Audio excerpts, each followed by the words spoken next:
Hello student, welcome back to our science class. In this video we will continue our lesson number 5, World of Birds. See the feet and claws. Most birds have 2 feet and 4 toes. ज़्यादातर birds जो होते हैं उनके पास में 2 feet और 4 toes होते हैं. They walk and hold their food with the help of their feet and claws. वो फीट और टोज का क्या काम आता है बर्ड्स के? चलने, इसके साथ ही साथ वो अपने फूड को कैच करने में भी उसकी हेल्प करते हैं. Different bird use their feet and clause differently. सारे जो बर्ड हैं वो डिफरेंट टाइप के होते हैं और उनके फीट और क्लॉज भी वो अलग अलग होंगे. For example they can be use for climbing and perching on branches of a tree. They can also be use for swimming in water. तो क्लॉज और टॉयज़ का क्या काम है? वो जैसे कि किसी पेड़ की डाल पर उन्हें चढ़ना है, किसी ब्रांचेस के ऊपर घूमना है, अदरवाइज उनको स्विम भी करना है, तो वो सब उनकी हेल्प वो करते हैं टॉयज़ और feet. Duck have a webbed feet that help them to swim in water. Woodpecker have a broad feet. They use their feet to climb the tree. ठीक है, तो डक जो है उसके पास में वेब्ड फीट होते हैं. वेब्ड फीट मतलब थोड़े जालीनुमा पैर जो उसकी हेल्प करते हैं वाटर के अंदर स्विमिंग करने में. साथ ही साथ वुडपिकर जो है उसके फीट कैसे होते हैं? बिल्कुल ब्रॉड होते हैं, थोड़े चौड़े होते हैं, जो हेल्प करता है उसको ईजिली ट्रीज़ के ऊपर क्लाइंब करने में, चढ़ने में. Okay, flesh eating bird. अब फ्लैश ईटिंग बर्ड कौन से होते हैं? तो flesh eating bird such as eagle, vulture and owl have a sharp hook claws called talons. They use them to hunt animal like rat and snake. अब इनके toys कैसे होते हैं? बिल्कुल काफ़ी शार्प हुक टाइप के होते हैं, जैसे कि अपने शिकार को ईजिली कैच करें, पकड़ पाएँ और उसको चीर सकें. जैसे कि चूहे हैं, स्नैक्स हैं, ये सब खाते हैं बर्ड्स, तो उसको ईजिली वो पकड़ लेते हैं अपने इन टॉइंस के साथ. Perching birds, it means birds such as a pigeon, sparrow, crows and parrot have a feet with 3 front toes and 1 back toe. अब आपको देखा होगा, पिक्चर में देखिएगा कि इनके पास में 3 फ्रंट टॉयज़ होते हैं, आगे के 3 टॉयज़ और एक पीछे का back toys. Such a feet help them to sit on tree and wire by firmly holding the branch or wire. This is called perching. ठीक है, तो ये क्या हेल्प करेगा इसको? जहाँ पर भी ये बैठे हैं, जैसे मान लीजिए किसी वायर के ऊपर बैठे हैं या ट्रीज़ के ऊपर बैठे हैं, तो उसको मतलब इजीली वो होल्ड आउट कर पाएंगे, पकड़ पाएंगे, ताकि वो वहाँ से गिरे नहीं. तो इसको क्या बोलेंगे हम? प्रीचिंग. Scratching bird. तो bird such as a peacock, hen and rooster have a sharp and hard claws that help them to take out insect and worm from the ground. This is called scratching. अब जो मुर्गियाँ हैं, इसके साथ ही साथ जो peacock हैं, उन बर्ड्स के पास में कैसे टॉयज़ होते हैं? स्क्रैचिंग टाइप के होते हैं. जिससे क्या करेंगे, ये ज़मीन के अंदर मतलब खड्डा खोद सकते हैं और उसके अंदर से जो भी इंसेक्ट्स हैं या कीड़े हैं, वर्म्स हैं, उनको वो निकाल सकते हैं और खा सकते हैं. तो इसको क्या बोलेंगे हम? स्क्रैचिंग. अब क्लाइंबिंग बर्ड की बात करते हैं. Some bird such as a woodpecker have a feet and claws that help them to climb trees and hold on to branches. कुछ ऐसे बर्ड्स जैसे वुडपीकर होते हैं, उनके कैसे फीट और क्लॉज होते हैं? बिल्कुल ऐसे जिससे कि वो इजीली किसी भी ब्रांचेस के ऊपर चढ़ सके और उसको होल्ड कर पाए. This also help them to balance themselves will climbing. और ये साथ ही साथ उनकी हेल्प करते हैं बैलेंस बनाने में. आपको पिक्चर में दिख रहा होगा वुडपीकर और उसके टोज कैसे होते हैं. ठीक है, बिल्कुल कैसे एकदम किसी भी चीज़ को होल्ड कर पाए वैसे. Wedding bird.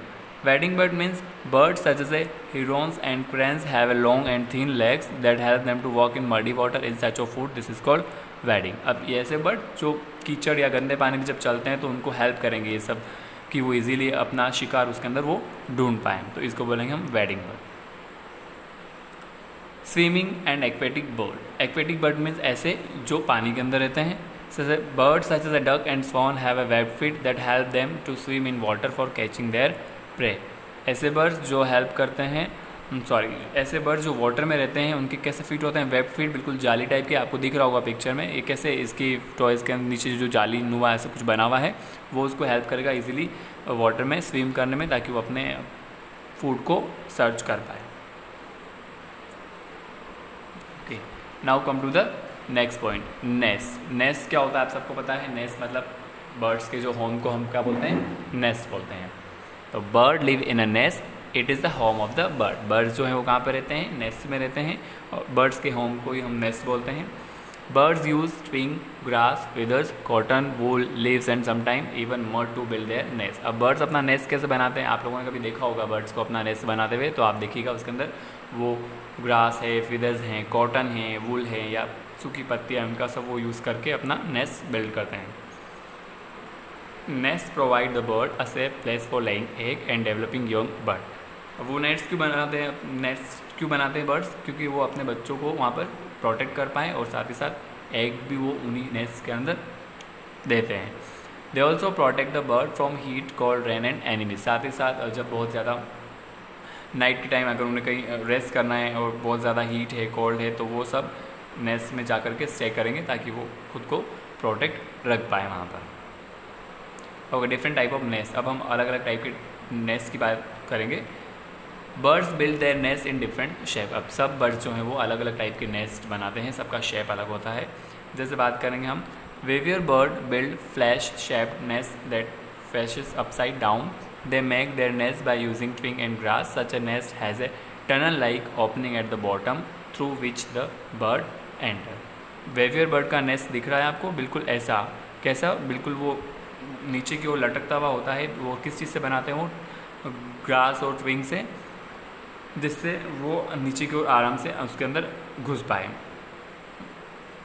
नेक्स्ट है tailor bird make their nest by weaving together 2 or 3 large leaves. अब टेलर बर्ड्स का नाम ही देख लीजिए, बिल्कुल ऐसा, जो अपने नेस्ट को बिल्कुल सिलाई करता हो वैसे। ये 2 या 3 पत्तियों को मिला करके बिल्कुल उनको स्टिचिंग करके अपना नेस्ट तैयार करता है। They use their beak to weave together all the leaves. और ये अपनी बीक की हेल्प से उसको सारी पत्तियों को जोड़ने का काम करता है, स्टिचिंग करने का काम करता है। Woodpecker build their nest by drilling hole with their beak into the trunk of a tree. अब वुड पिकर का नेस्ट देखिएगा आपको, ट्रंक में बनाया है इसने, कैसे ड्रिल करता है अपनी बीक से और फिर उसके अंदर एक बहुत बड़ा होल बना देता है और फिर उसको वहाँ पर अपना एक नेस्ट बना देता है।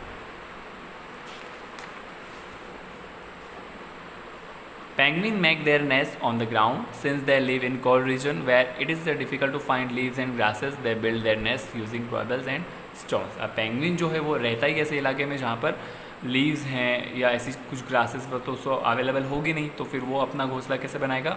वहाँ पर जो पेबल्स हैं, स्टोन्स हैं, पत्थर वगैरह होते हैं, उनको वो यूज़ करके अपना घोंसला बनाता है। और वो जो नेस्ट अपना ग्राउंड पे ही रहता है तो ग्राउंड पे ही अपना नेस्ट बनाएगा। Caring for the young ones. अब बर्ड्स जो हैं वो अपने यंग वंस की केयर कैसे रखते हैं, ख्याल कैसे रखते हैं उनका? Bird lay egg in the nest. The mother bird sit on the egg for some days and give them warm. Bird जब भी अंडे देता है नेस्ट में देता है अपने, और जो मदर बर्ड है वो उनके ऊपर बैठ करके उनको कुछ दिनों के लिए गर्म करती है, वार्म करती है, हीट देती है। This help the baby bird to develop inside the egg. और ये क्या हेल्प करेगा बेबी बर्ड की एग के अंदर डेवलप होने में हेल्प करेगा।